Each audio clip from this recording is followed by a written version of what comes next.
all of you said history. What tidbits or things of history, Pride history, did you learn that recently, that really got you connected to Pride Month? Well, in Saga, we've been doing our little like presentations, and a lot of the time they have to do with history. And I'm those aren't exactly during Pride Month, but like in my presentation about the history of like lesbian, the butch and femme dynamic and stuff like that, I learned a lot about lesbians that influenced Pride Month. And during Evie's presentation on drag queens and drag kings and stuff like that, you learn about the first like people who were really known for drag, and it's really incredible to learn that. And like you kind of learn it from a very eclectic bit of sources. Like a lot of the stuff I learn online, I learn from social media, I learn it from friends, I learn it going about my day-to-day life, or I there's just so many places you hear about it. So it's hard to pinpoint exact information, but during Pride Month, I think is like an explosion of that. I see I it. just wanted to say, like, maybe like an umbrella term for like all that is like just queer culture in general. Mm-hmm. Yeah.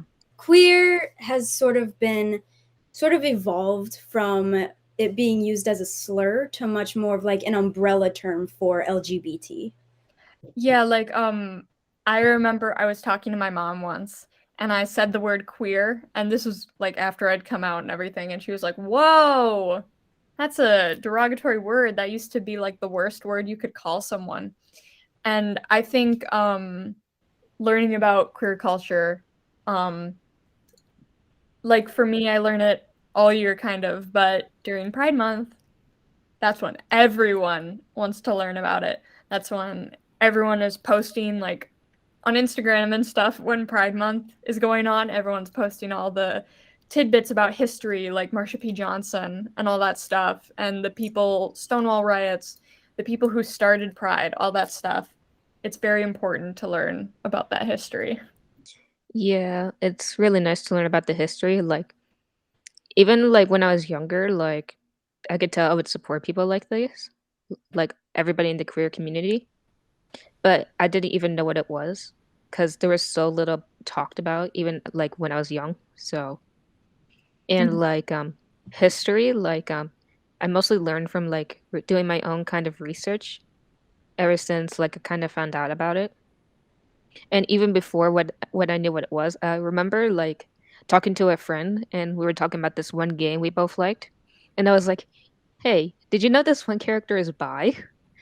And I was like thinking back to it, I was like, "Did I even know what that was?" But like doing my own research, I think I found out like how like it kind of started, sort of.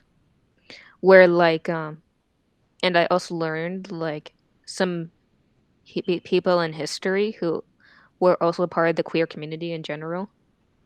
Like I think there was this one artist who was gay and like during that time it was like very unaccepted and like where he was from. I think it was like somewhere in like France. I can't remember Mhm. exactly because I was like in ninth grade when I learned that. It's like a bunch of fun learning about the queer community and like the history, and I hope to learn more in the future.